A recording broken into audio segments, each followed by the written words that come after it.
रहे थे, लोग आकर के आपके हाथों से दान ग्रहण कर रहे थे। तब मैं दुर्भागी था, मैं अन्य प्रदेश में, अन्य नगरों में धन कमाने के लिए गया था, और जब मैं वापिस लौटा तब तक आपने दीक्षा ग्रहण कर ली थी। मैं आपके पास कुछ आशा से आया हूं, आप मुझे मेरी आशा को पूर्ण कीजिए, आप मुझे कुछ दीजिए। भगवान सोचते हैं कि मैं क्या दे सकता हूं, मैं सब कुछ तो छोड़कर चला आया हूं, मेरे पास कुछ नहीं है, एक वस्त्र बचा है, उस वस्त्र से आधा वस्त्र मैं दे दूं। परमात्मा महावीर की जो करुणा है यहाँ हमें दिखाई देती है। परम कारुणिक के रूप में हम परमात्मा को याद करते हैं। कृता पराधेपि जिन्हें कृपा मंथर तारयो, यह बात हमने कल की थी कि भगवान महावीर कृपा के सागर थे, और उस सागर का मंथन हुआ, और ये जो गरीब ब्राह्मण आया हुआ है, कुछ आशा लेकर आया है, उनको आधा वस्त्र दे देते हैं। अपने पास था उसमें से आधा दे दिया। एक बहुत सुंदर बात सिद्धसेन दिवाकरेश्वरी के जीवन की है, घटना बहुत रोचक है।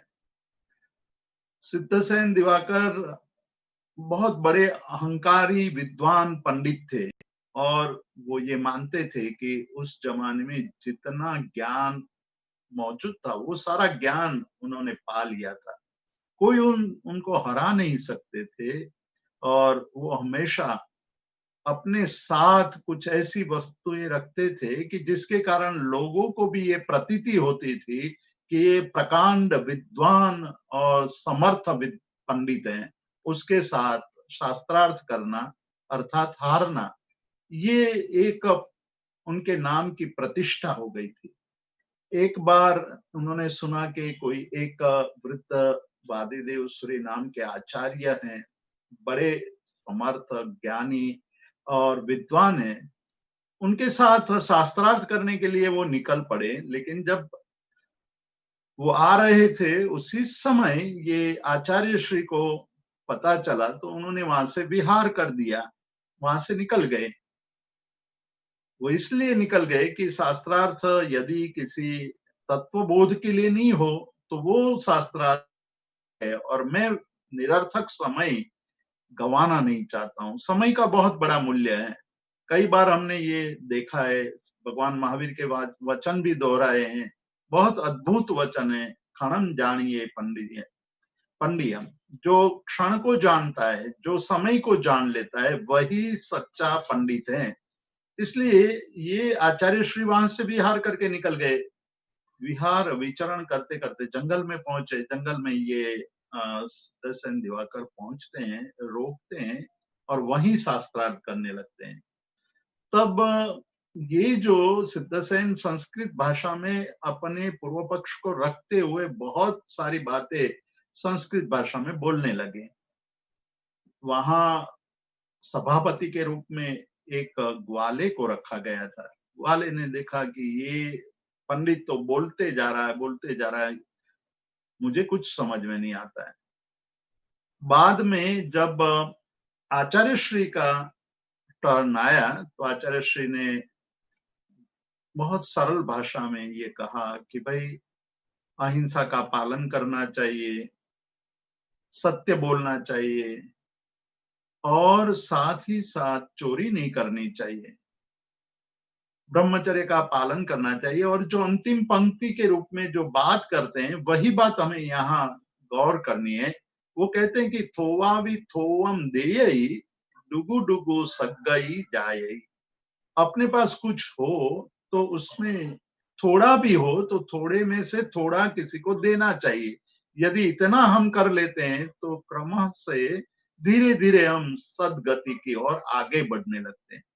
महावीर तो परम कारुणिक थे, उनके पास कुछ भी नहीं बचा था, केवल एक वस्त्र था, देवदुष्य था, वो भी आधा फाड़ करके इस ब्राह्मण को दे दिया।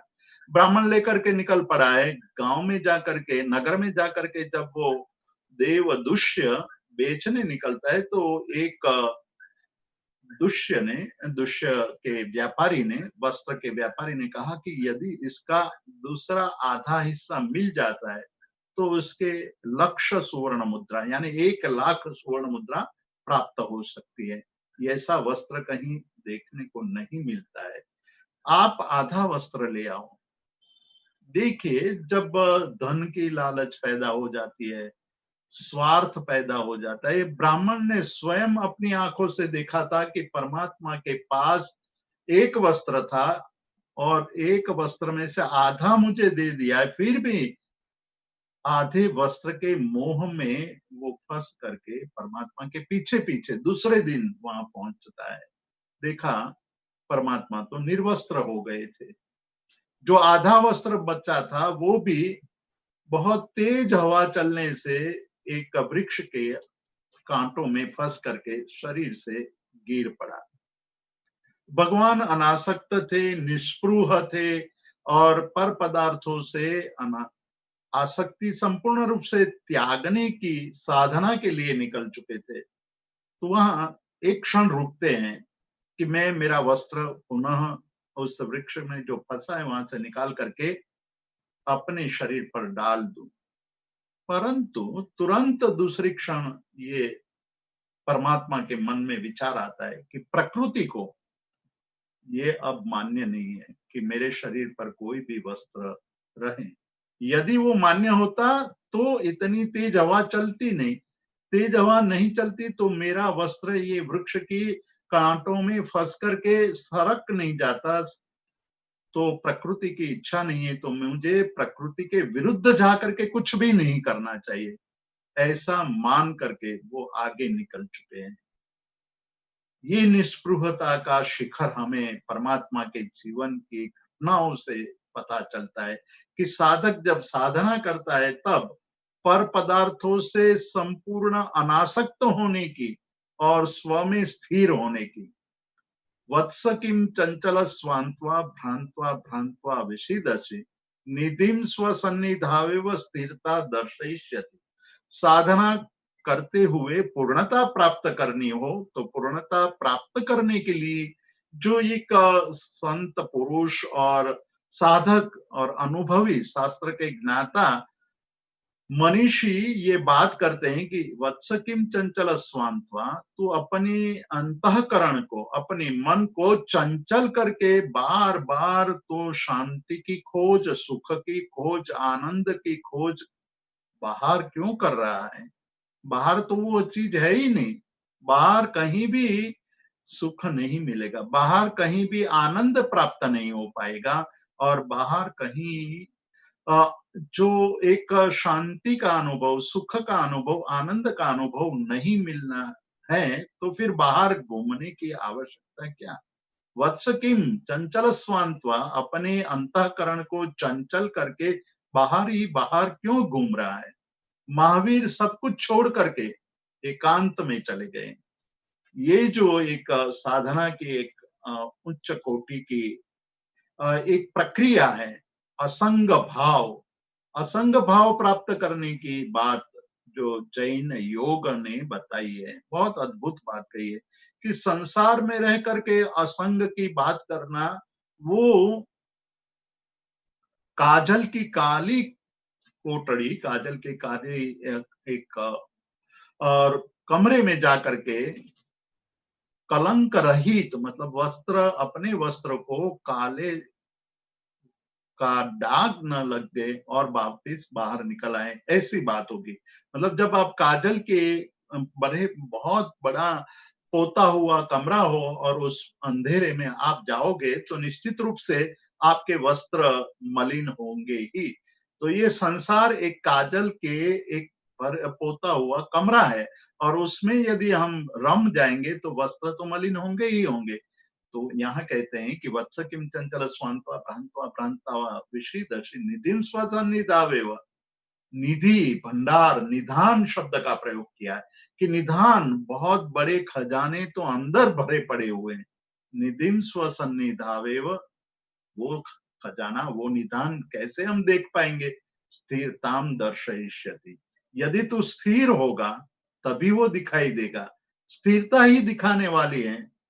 अस्थिरता, बाहर घूमने से आपको कुछ भी नहीं मिलेगा। ये बात परमात्मा के जीवन से हमें पता चलती है कि असंग भाव की जो पराकाष्ठा और उस समय स्थिरता, अंदर जाने की ये प्रक्रिया और अंदर पड़े हुए जो अनंत चतुष्टय है, उसकी प्राप्ति की जो ये प्रक्रिया, 12.5 साल का समय बहुत लंबा समय है और वो लंबे समय तक बहुत सारी बातें महावीर स्वामी के जीवन से हमें पता चलती है। वो बहुत समय तक खड़े रहते थे, बैठते भी नहीं थे, सोते भी नहीं थे, खड़े-खड़े काय उत्सर्ग करते थे। प्रश्न यहाँ ये उठ सकता है कि क्यों खड़े रहते थे? क्यों बैठते नहीं थे? पूरी पृथ्वी थी, पूरा जंगल था, जगह की कमी नहीं थी। फिर भी परमात्मा का साधना का मार्ग और साधना की प्रक्रिया बहुत उच्च कोटि की थी। वो खड़े-खड़े ही साधना करते थे। वो इसलिए कि पृथ्वी के जो जगह है, वो भी जगह कम से कम उपयोग में ली जाए। ये बहुत बड़ा एक कहा जाए तो बहुत बड़ा मार्ग और बहुत बड़ी साधना की उच्च कोटि है कि यहाँ जीव पृथ्वी भी अनावश्यक जगह का भी उपयोग नहीं करना, जिसको शास्त्र में अवग्रह कहा गया है। जब अवग्रह को धारण करके साधना में जागृत हो जाता है, तब उनके मन में ये भाव पैदा होता है कि मुझे जगह की जितनी भी मर्यादा की जाए, उतनी मर्यादा में रह करके उसका उपयोग करना है। हम विस्तार करते जाते हैं। हम जब जीवन की शुरुआत करते हैं तो किराए के घर में रहते हैं। थोड़ा पैसा होने लगता है तो हम फ्लैट खरीदने लगते हैं। थोड़े और पैसे होते तो बंगला खरीदते हैं। थोड़े और पैसे होते हैं तो फिर हम बड़े मकान की खोज करते हैं जिसमें फ्रंट यार्ड हो, बैकयार्ड हो, बड़ी-बड़ी कारें हों, इस प्रकार का विचार करते हैं। मतलब विस्तार को हम साधना मानते हैं और महावीर स्वामी कहते हैं कि विस्तार तो आपको भ्रम में पाड़ देगा, भ्रमित कर देगा। आप जब जितनी बार विस्तार करते जाओगे, उतने ही भटकते जाओगे। विस्तार से मुक्त होकर के अंदर उतरो, अंदर सब कुछ पड़ा हुआ है। महावीर के शरीर पर से वस्त्र भी चला गया, लेकिन उसकी भी उन्होंने परवाह नहीं की। आगे चलते-चलते जब जंगल में विचरण करते हैं तो कई लोगों ने एक बार रोका उनको कि भाई उस तरफ मत जाइए। वहां एक बहुत बड़ा विषीला मतलब विष से भरा हुआ, जिसकी दृष्टि में भी विष है, ऐसा एक सर्प रहता है। उसका नाम है चंडकौशिक। कहानी बहुत ही रोचक भी है, प्रसिद्ध भी है। क्षमा और परमात्मा की करुणा का ये उत्तम दृष्टांत भी है। विश्व की कहानियों में, विश्व की घटनाओं में संत और महापुरुषों के और धर्म संस्थापकों के जीवन की घटनाओं में ये घटना अद्भुत है, सर्वोत्कृष्ट घटना है कि इस घटना में जब लोगों के द्वारा रोकने पर भी परमात्मा का विचरण रुकता नहीं है।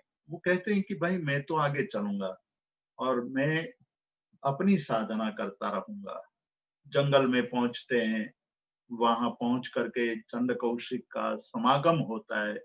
चंड कौशिक ने दंश दिया है और परमात्मा के शरीर से श्वेत रंग का, सफेद रंग का खून निकलता है। चंड कौशिक आज आश्चर्यचकित हो गया है। उन्होंने देखा था कि मैं जब भी दृष्टि डालता था तभी लोग मर जाते थे। आज ये पुरुष ऐसा है कि जिसके जीवन में कोई परिवर्तन नहीं है, वैसे ही निर्दोष, निर्मल, निश्चल होकर के खड़े हैं। क्या बात हुई है, ये चंद्र कौशिक को पता नहीं चला। तब परमात्मा के मुख से दो शब्द निकलते हैं, बुच्च बुच्च चंड कौशिक। हे चंड कौशिक, तू जाग, जागृत हो जा। जगने की बात करते हैं, शांत होने की बात करते हैं कि भाई थोड़ा शांत हो जा और देख अपने अंदर क्या पड़ा है। ये जो बात है वो बात से इतना परमात्मा की वाणी से निकले हुए इतने ही शब्द चंड कौशिक के जीवन के अंदर बहुत बड़ा परिवर्तन करने वाला बन गए। परिवर्तन इसलिए हुआ, जाति स्मरण ज्ञान हुआ, पूर्व भव का बोध हो गया, और पूर्व भव का बोध होते ही ये समझ में आ गया कि मैं कहाँ फंसा हुआ हूं। मैं एक पंच महाव्रतधारी साधु के भव में छोटे से पाप के कारण, एक छोटी मेढक, उसको अनजाने में मेरे पैर से उनकी हत्या हो गई, और मैं आलोचना करके मृत्यु नहीं पाया। मैंने बिना आलोचना ही किए और कषाय में क्रोध के आवेग में आकर के मृत्यु पा ली, और इसके कारण पंच महाव्रतधारी अवस्था से च्युत हो गए, पतित हुए। दूसरे भव में एक आश्रम के गुरु बने, वहां भी क्रोध चालू रहा। द्रव्य क्षेत्र काल भाव से देखा जाए तो एक बार जब हम आलोचना करके उसकी क्षमापना नहीं करते हैं तो दूसरे भाव में द्रव्य क्षेत्र काल भाव बहुत बढ़ जाता है। यहाँ भी हम देखते हैं इस प्रसंग को हम तात्विक रूप से भी सोचने की कोशिश करें तो तात्विक रूप से देखा जाए तो पहले भाव में जो जीव की हत्या हुई थी वो एक तिर्यंच का जीव था। हत्या करने के भाव नहीं थे, मतलब भाव से हत्या करने की इच्छा नहीं थी। द्रव्य से एक छोटे से जीव की हिंसा हुई है। क्षेत्र था उपाश्रय, मतलब वो स्थानक उपाश्रय विहार का स्थान था, और काल समय वो दिन का समय था। इतने छोटे से द्रव्य क्षेत्र काल भाव के कारण उसका पाप जो था या उसकी हिंसा थी बहुत ही नगण्य थी, बहुत छोटी सी थी। लेकिन शाम को जब क्रोध आया अपने शिष्य के प्रति और उसको कहने के लिए उठे हैं, तब खंभे के साथ अंधेरे में अपना शीर टकराता है और उसी में मृत्यु हो जाती है। कषाय के प्रभाव में, क्रोध के आवेश में मृत्यु होती है। इसलिए संयम से हार गए। दूसरे भव में एक तापस के, एक आश्रम के प्रधान आचार्य बने। क्षेत्र बढ़ गया, पहले एक उपाश्रय जितना क्षेत्र था, अब आश्रम, बहुत बड़े आश्रम तक ये क्षेत्र फैला। पहले एक जीव को मारने की इच्छा थी, अब उसके आश्रम के कोई भी पेड़ पौधे को छूता तो उनके प्रति क्रोध हो जाता, वैर हो जाता। मतलब क्रोध का क्षेत्र भी बढ़ा, क्रोध की मात्रा भी बढ़ी, क्रोध का काल भी बढ़ा, और क्रोध का भाव भी बढ़ा। यहाँ भी आलोचना नहीं हो पाई, और तीसरे ही भव में वो तिर्यंच के भव में पहुंच गए। क्षेत्र पूरा जंगल हो गया, द्रव्य सभी जीव हो गए, काल पूरा जीवन तक फैला, और भाव, मतलब आंखों से ही भाव की प्रतीति होने लगती थी। तो द्रव्य क्षेत्र काल भाव जब हम आलोचना किए बिना अपने जीवन को समाप्ति करते हैं तो वो बढ़ते ही जाते हैं।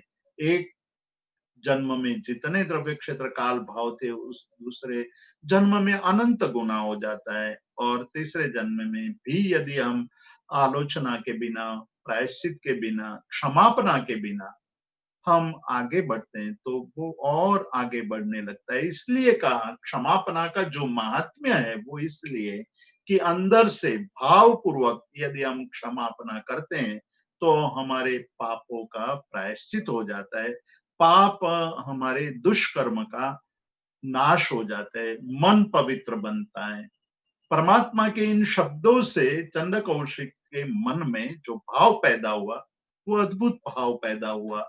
उसने सब कुछ छोड़ दिया और क्षमा को धारण करते हुए, शांति का आश्रय लेते हुए उसका अवसान होता है, फिर से ऊर्ध्वगमन शुरू हो जाता है। ये एक घटना परमात्मा महावीर के जीवन की घटना बहुत अद्भुत घटना है, हमें बहुत बड़ा संदेश देती है।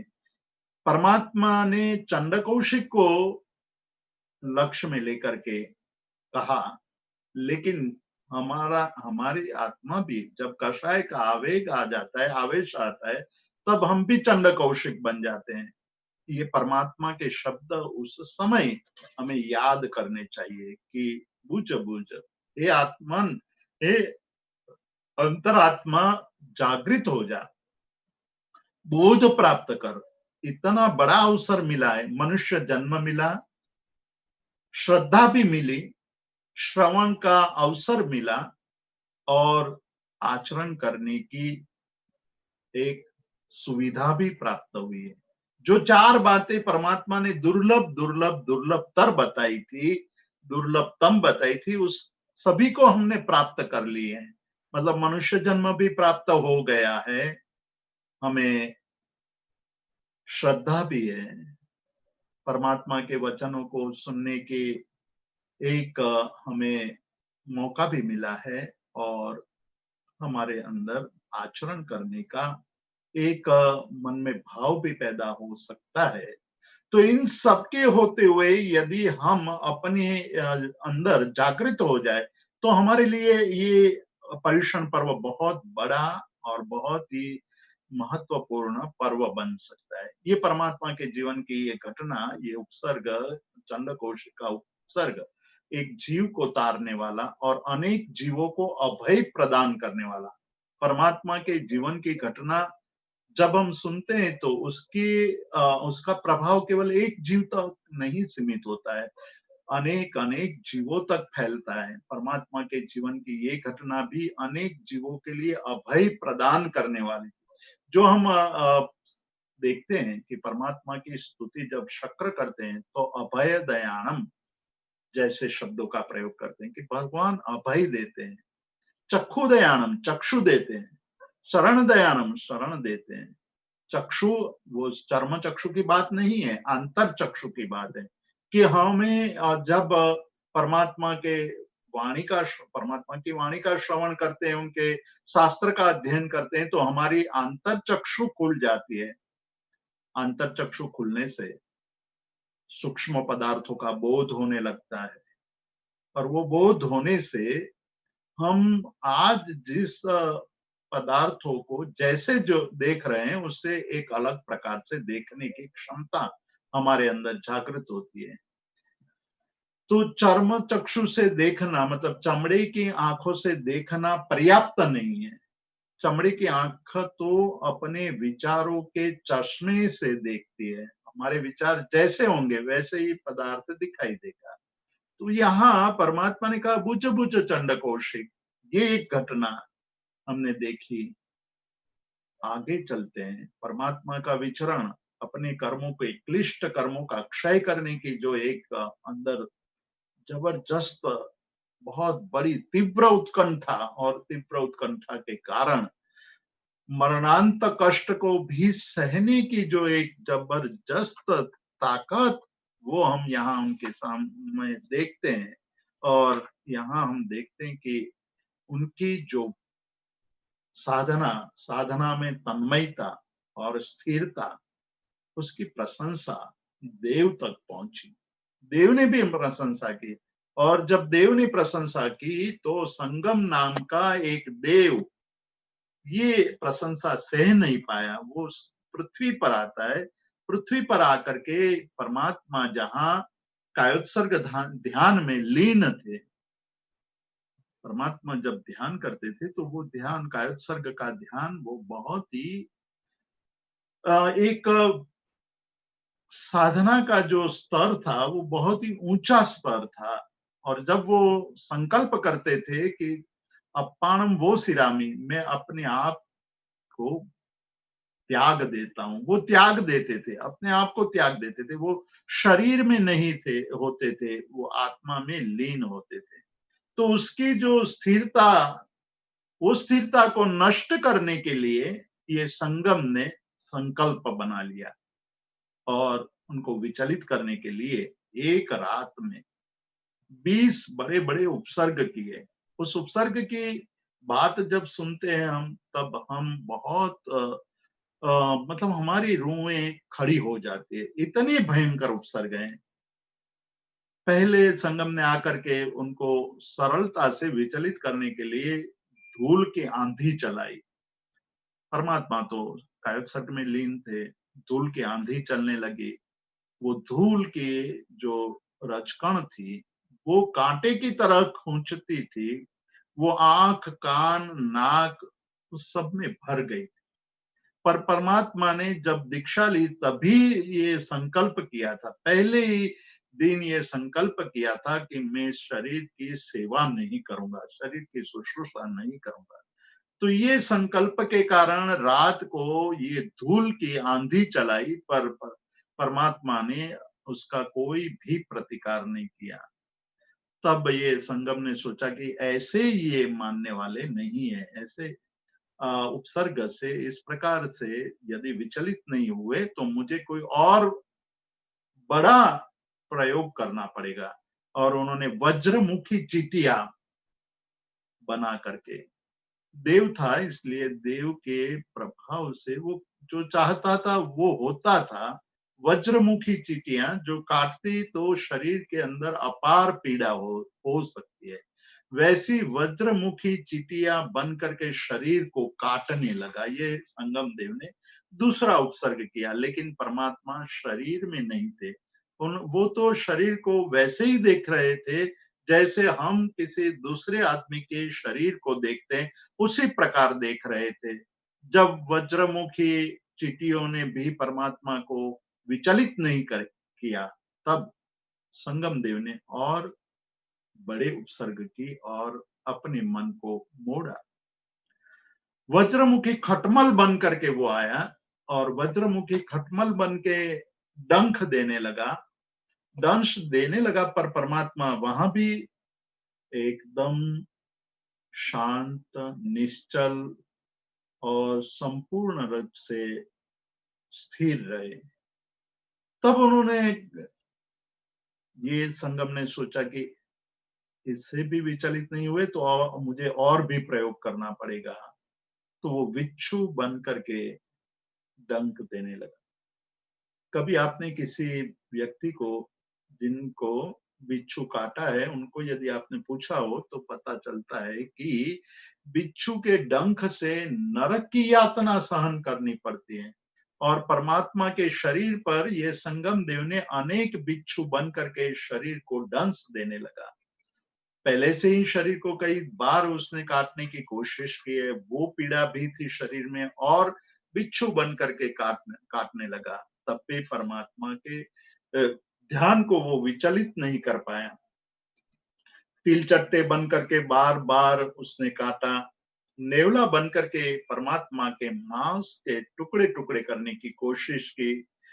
उसने सांप बन करके शरीर में दाह ज्वर पैदा किया, चूहा बन करके अलग अलग जगह पर काटा, हाथी बन करके अपनी सूंड से, अपने दंतशूल से परमात्मा को ऊंचे उछाला, पिशाच का रूप बना करके उसको डराने की कोशिश की, बाघ का रूप लेकर के शरीर, परमात्मा के शरीर को फाड़ने की, चीरने की कोशिश की। अब जब इतना करने के बावजूद भी परमात्मा का ध्यान विचलित नहीं हुआ, तो उन्होंने सोचा कि ये प्रतिकूल उपसर्गों से परमात्मा विचलित नहीं हो रहे, तो मैं अनुकूल उपसर्ग करूं। मैं उनके माता पिता का स्वरूप लेकर के उनके सामने उपस्थित होता हूं। सिद्धार्थ और त्रिशला का स्वरूप लेकर के वो संगम उनके सामने आया और रोने लगता है, रुदन करने लगता है और विलाप करते हुए वो संगम देव जो नाटक रचाता है, वो नाटक में वो त्रिशला और सिद्धार्थ के मुख से ये बातें निकालता है कि अरे मैं, हम लोग अभी जिंदे हैं और आपने तो संकल्प लिया था कि हमारे जीते जी आप दीक्षा नहीं लेंगे। आपने ये क्या किया, हम लोगों को ठगा है, ठगने से साधना में कभी सफलता मिल सकती है, इस प्रकार के उपालंब देने लगे। तब भी परमात्मा का ध्यान विचलित नहीं हुआ। मन में एक क्षण भी ऐसा भाव उत्पन्न नहीं हुआ कि लाओ मैं आंख खोल के देख लूं कि ये मेरे ही माता पिता जैसे ही माता पिता है, क्या उनका रूप वैसा ही है, क्या मेरी कोई गलती हो गई कि मैंने जल्दी में दीक्षा ले ली। ऐसा कोई विचार उनके मन में पनपता नहीं है। उन्होंने अलग अलग और उपसर्ग किए। उन्होंने रसोईया बन करके उनके पैरों में खाना पकाया, कानों में तीक्ष्ण मुख चोंच वाले पिंजरे उनके कान पर लटकाए, चंडाल बन करके दुर्वचन बोलने लगे, लोहे का गोला भगवान के मस्तक पर फेंका और अनेक उपायों से भगवान को हराने की कोशिश की। भगवान हारे नहीं, बहुत ही निश्चल थे, शरीर से तद्दन अलिप्त और अलिप्त थे। ऐसे परमात्मा को जब अविचल देखा तो हार करके संगम वापिस जाता है। तब ये स्तुति, जो हम बार बार इस स्तुति की बात करते हैं, वो स्तुति बोली गई कि कृपा पराधे पिजने कृपा मंत्र तारयो ईषद पास्पर्दयोपत्र श्री विरजिन नेत्रयो। और एक बार कहा कलिकाल सर्वज्ञ हेमचंद्राचार्य ने परमात्मा की स्तुति करते हुए, पन्नगे च सुरेंद्रे च कौशिके पाद संस्पृशे निर्विशेष मनस्काय श्री वीर स्वामी ने नमः। पन्नगे च, चंड कौशिक ने शरीर को डसा, परमात्मा को दंश दिया, और इंद्र ने आकर के परमात्मा के चरणों को छू करके भक्ति की। एक तरफ उपसर्ग के पराकाष्ठा है, दूसरी तरफ भक्ति की पराकाष्ठा है, किंतु दोनों अवसर पर परमात्मा के मन में कोई परिवर्तन नहीं है, समता के सागर है। केवल यही सोचते हैं कि जिसकी जो योग्यता है वो वही कर रहा है, उसमें उनका भी कोई दोष नहीं है, क्योंकि वो वही करेगा जो उनको करना चाहिए। पर अपने आप को स्थिर रखते थे।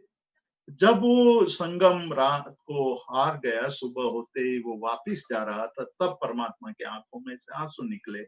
वो करुणा के आंसू थे, दो आंसू के बूंद, वो अमृत तुल्य करुणा के सागर से मंथन से निकले हुए बूंद। ये बात हमें परमात्मा के जीवन से जानने मिलती है। परमात्मा के कानों में खीले ठोके गए, अपार वेदना थी, तथापि अपनी साधना में कभी भी प्रमाद नहीं किया। परमात्मा ने अपनी साधना में अलग अलग प्रकार के जात जात के अभिग्रह धारण करते थे, और अभिग्रह नियम के द्वारा अपनी क्षमता, अपनी खुद की मक्कमता, दृढ़ता वो देखते रहते थे। तो ऐसा एक अभिग्रह कर लिया, बहुत ही विचित्र सा अभिग्रह, और वो अभिग्रह ऐसा था कि शायद ही कभी वो पूर्ण हो सके। और जानने जैसा वो अभिग्रह है कि वो चंदन बाला के संबंध में वो अभिग्रह है कि अ, ऐसी राजकन्या होनी चाहिए जो लूटी गई हो, बाजार में बेची गई हो, हाथ और पैर में बेड़ियां हो, माथे मस्तक पर मुंडन किया हुआ हो, उनके पैर एक जो घर के आंगन के बाहर हो, अंदर एक अंदर हो, हाथ में वो उड़द के बाकुले हों, और आंखों में आंसू हों। शायद ही ये अभिग्रह पूर्ण हो सके। ऐसा ये अभिग्रह केवल अपनी साधना का वो ये समय था कि अपनी मक्कमता, अपनी साधना में निश्चलता, उसकी परीक्षा करते रहते थे। विचरण करते गए, हर रोज गोचरी के लिए निकलते थे, पारणा के लिए निकलते थे। ऐसा शायद ही कोई अवसर मिलता था, लेकिन एक दिन ये सफल हुआ। 5 महीने और 25 दिन बीत चुके थे। 5 महीने 25 दिन बीत चुके थे, 26वां दिन था आज, और विचरण करते हुए जो अभिग्रह लिया था वो पूर्ण हो रहा था। परमात्मा वहां जाकर के आहार ग्रहण करने के लिए वो वहां रुके। सब कुछ अभिग्रह के नियम के अनुसार पूर्ण हो रहा था, लेकिन एक बात नहीं थी वहां। चंदनबाला की आंख में आंसू नहीं थे। आज चंदनबाला तो अत्यंत हर्षित थी। वैसे चंदनबाला का जीवन भी अद्भुत है, अनेक घटनाओं से भरा हुआ है। और वही चंदनबाला की जो परमात्मा महावीर के चतुर्विद संघ की प्रथम साध्वी और प्रमुख साध्वी बनने वाली थी, उसके आंखों में आंसू नहीं था। हर्ष था कि भले ही मुझे बाजार में बिकना पड़ा, दासी की तरह हूं आज, 3 दिन के उपवास हो चुके हैं, तथापि आज मेरे आंगन में, आज मेरे सामने परमात्मा आ गए, आज मेरे धन्य बन गई। लेकिन परमात्मा वापिस लौट रहे थे। ये देख करके कि मेरे घर पर आज एक सौभाग्य का बड़ा अवसर आ गया था, वो आज लुप्त हुआ दिखाई देता है। आंखों में से आंसू आ गए, रोने लगती है। परमात्मा वापिस लौटते हैं और वहां उड़द के बाकुलों को बहते हैं, अपने उपवास का पारणा करते हैं। इतने लंबे उपवासों का जो क्रम था वो वहां पूर्ण हुआ, अपने उपसर्ग की पूर्णाहुति हुई।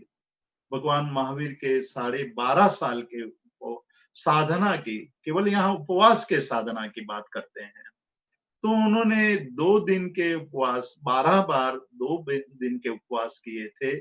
3 दिन के उपवास यानी तेला, 219 बार तेला किए थे। पाक्षिक उपवास यानी 15 दिन के 72 बार 15 दिन के उपवास किए थे। 1 मास का उपवास यानी मासक श्रमण, 12 बार मासक श्रमण किए थे। 1.5 मास के उपवास 2 बार किए थे। 2 मास के उपवास, 2 महीने के उपवास 6 बार किए थे। 2.5 मासिक तप उन्होंने 2 बार किए थे। 3 मासिक तप 2 बार किया था। 4 मासिक तप 9 बार किए थे। मतलब 4-4 महीने के उपवास 9 बार कर चुके थे। 5 महीना और 25 दिन के उपवास, ये चंदनबाला के समय में जो उसके पारणा हुआ वो 5 महीना और 25 दिन के उपवास थे। और 6 महीने के उपवास 1 बार किए थे। 1 बार महाभद्र तप, महाभद्र प्रतिमा का 4 उपवास किया था, और सर्वतोभद्र प्रतिमा के 10 उपवास किए थे।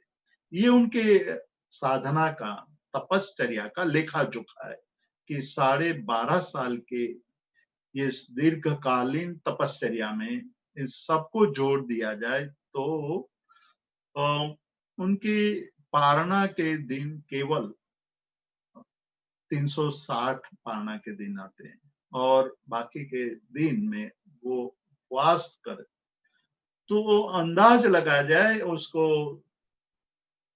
सोचा जाए तो हर 11 दिन के उपवास के बाद एक पारणा आता था। मतलब कि इतने दीर्घ तपस्वी, साथ ही साथ अपने अभिग्रह की पूर्णता के लिए मन में बार बार अलग अलग प्रकार के अभिग्रह करते थे। उनके जो साधना का जो एक बहुत बड़ा जो क्रम था वो भी जानने जैसा था। और वो जब हम जानते हैं तो लगता है कि ध्यान के लिए परमात्मा कितने मक्कम थे, मतलब अपनी साधना में कितने दृढ़ निश्चयी थे। वो खुली आंखों से ध्यान करते थे, कभी कभी बंद आंखों से ध्यान करते थे, कभी दिशाओं को देखते हुए ध्यान करते थे, और कभी आकाश को देखते हुए ध्यान करते थे। कभी वो शरीर को देखते हुए ध्यान करते थे, यानी शरीर का अवलोकन करते थे, शरीर का प्रत्येक अंग का चिंतन करते हुए वो ध्यान करते थे। कभी कभी वो परमाणु के चिंतन करते हुए, ये शरीर और परमाणु, शरीर के संवेदनों को देखना और परमाणुओं के परिवर्तन को देखना, जो ये दो साधना कर लेता है, दो साधना में जो आगे बढ़ जाता है, वो निश्चित रूप से कर्म की निर्जरा में आगे बढ़ता है। वो कभी बैठते थे, बहुत कम बैठते थे, बैठ करके साधना करते थे। अधिक समय वो खड़े खड़े ही साधना करते थे। कभी कभी वो द्रव्य का चिंतन करते थे, तो कभी कभी पर्यायों का चिंतन करते थे। कभी वो गांव में खड़े खड़े ध्यान करते थे, और कभी वो निर्जन प्रदेश में, जंगल में, एकांत जगह पर खड़े खड़े ध्यान करते थे। कभी वो शून्य घरों में जाकर के ध्यान करते थे, और कभी अपने मन की जो एकाग्रता है उसकी परीक्षा करने के लिए अनार्य प्रदेश में जाते थे। परमात्मा इसलिए अनार्य प्रदेश में जाते थे कि वो देखने लगे थे कि आर्य भूमि में सभी लोग उनको जानने लगे थे, सभी जगह पर उनकी प्रसिद्धि हो चुकी थी। खुद राजकुमार थे, इतने बड़े तपस्वी थे, तो लोग जानने लगे थे कि ये महान तपस्वी हैं। तो उनकी पूजा, सेवा, उनके गुणों का गान सब कुछ करने लगे थे। तो परमात्मा को लगा कि मैं यहाँ से निकल जाऊं, इस प्रदेश से निकल जाऊं, और वैसे प्रदेश में जाऊं कि वहां जाकर के, जहां मुझे कोई नहीं जानता है, वहां जाकर के देखूं कि मेरी क्या स्थिति है। तो जो आर्य भूमि नहीं है, वैसी भूमि में जाकर के वो साधना करते थे। अनार्य भूमि में लोगों को साधुओं का परिचय नहीं होता है। अनार्य भूमि के लोग कौन साधु हैं, कौन गृहस्थ हैं, वो भी नहीं जानते हैं। ऐसी जगह में गए तो लोगों ने सबसे पहले तो नग्न देख करके उनके मजाक उड़ाई, उनकी हंसी उड़ाई। परमात्मा निश्चल रहे हैं। लोगों ने देखा कि इनको बोलने से, उनको कहने से उनके जीवन में कोई परिवर्तन नहीं आता है, तो पत्थर फेंक करके उनको विचलित करने की कोशिश की। जब पत्थर भी फेंके गए तब भी विचलित नहीं हुए, तो अ, वो लाठी से मारने लगे। लाठी से मारने पर भी कोई उनके साधना में कहीं भी विचलितता नहीं आई। तो लोग अलग अलग प्रकार के उपसर्ग करने लगे। परमात्मा हमेशा निश्चल रहे, अपने कर्मों का क्षय करते गए, करते गए, करते गए। ऐसे करते करते 12.5 साल के बाद परमात्मा को केवल ज्ञान की उत्पत्ति होती है। जगत में उद्योत हुआ, ज्ञान का उद्योत हुआ। एक सर्वज्ञ जो परमात्मा ने पूर्व भाव में तीर्थंकर नाम कर्म का बंद किया था, वो तीर्थंकर नाम कर्म का उदय हुआ। बहुत बड़ी अद्भुत घटना कि जब तीर्थंकर परमात्मा के तीर्थंकर नाम कर्म का उदय होता है, तो पूरे संसार में ये ज्ञान की ज्योति का एक आनंद अनुभूत होता है, आनंद की अनुभूति होती है। परमात्मा को जब ये केवल ज्ञान प्राप्त हुआ, गोदुहासन में, ये रुजुआलिका नदी के किनारे पर गोदुहासन में बैठे हुए थे, तब ये केवल ज्ञान हुआ है। केवल ज्ञान होने के बाद, होने के पश्चात अब कर्मों के क्षय के लिए पुरुषार्थ करने की आवश्यकता नहीं रही थी। 4 घाती कर्मों का क्षय करके अब सर्वज्ञ, सर्वदर्शी, अनंत सुख और अनंत वीर्य का अनुभव करने लगे थे। तो उन्होंने देशना का प्रारंभ किया कि अब मैं लोगों को सत्य का मार्ग क्या है वो मैं समझाऊं। परमात्मा ने प्रथम देशना के लिए प्रारंभ किया। उस समय केवल उनकी परिषदा में देवों ही आए थे, देवियां आई थी, लेकिन मनुष्य नहीं थे। इसलिए परमात्मा के उपदेश को सुनकर किसी ने संयम ग्रहण नहीं किया, क्योंकि संयम ग्रहण करने के लिए मनुष्य देह चाहिए। वो मनुष्य देह के रूप में वहां कोई नहीं था। इसलिए कहा जाता है कि परमात्मा की प्रथम देशना निष्फल रही। उसे किसी जीव को वैराग्य हुआ नहीं, संयमित हुए नहीं। दूसरे दिन जब संवत्सरण लगा, तब जहां संवत्सरण लगा है, नगर के बाहर लगा है, वहां इंद्रभूति गौतम, जो उस जमाने का सबसे बड़ा पंडित, सबसे बड़ा ज्ञानी, 500 महापंडितों के गुरु, यानी कि गुरु नाम गुरु, मतलब कि दुनिया की, संसार की सबसे श्रेष्ठ यूनिवर्सिटी के वाइस चांसलर जैसी जिनकी स्थिति हो, वैसे वो गौतम स्वामी, ऐसे गौतम स्वामी यज्ञ कर रहे थे। यज्ञ करते करते उन्होंने कोलाहल सुना।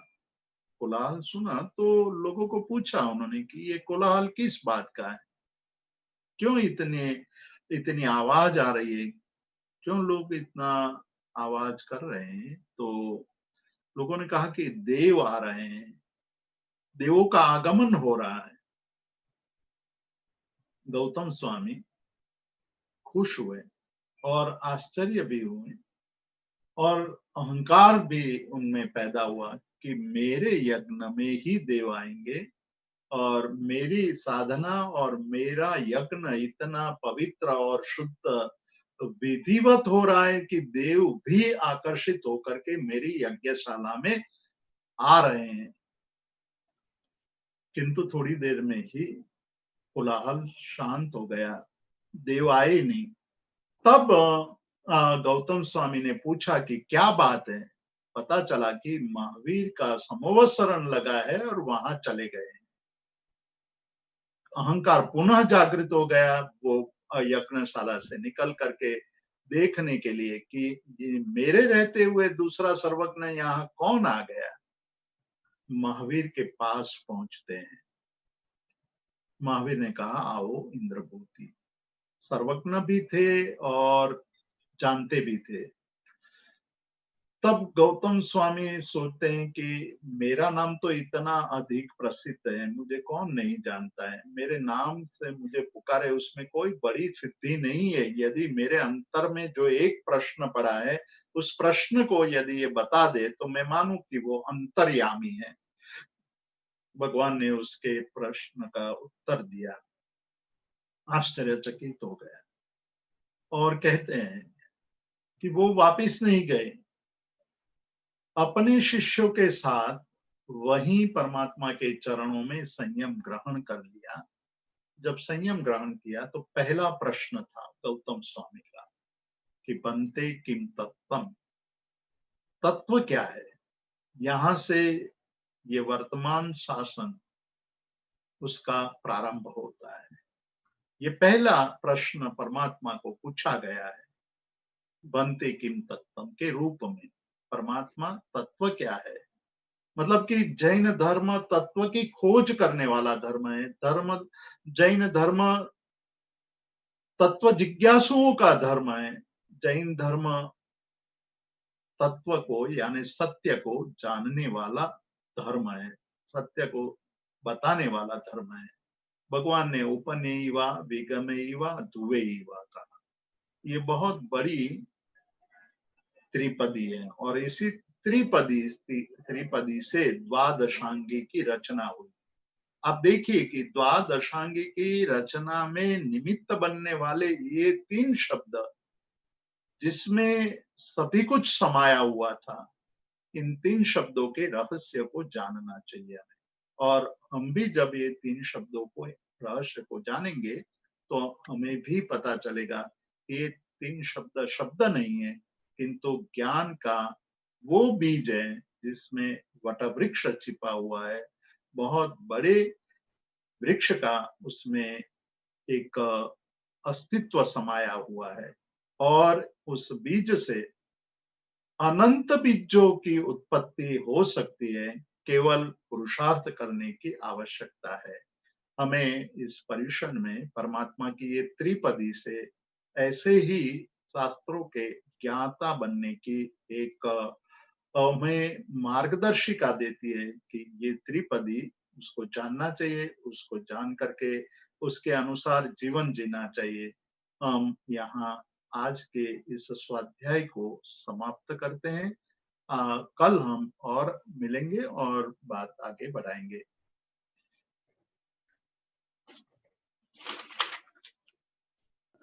आदरणीय जितेंद्र भाई एवं सभी बंधुओं को जय जिनेन्द्र। समय तेजी से चला जाता है। पर्युषण महापर्व के इस 7 दिनों में श्री जितेंद्र भाई जी ने इतने सुंदर आध्यात्मिक प्रेरणादायी जो व्याख्यान से सभी को लाभान्वित किया है, उसके लिए हम सभी उनके ऋणी हैं।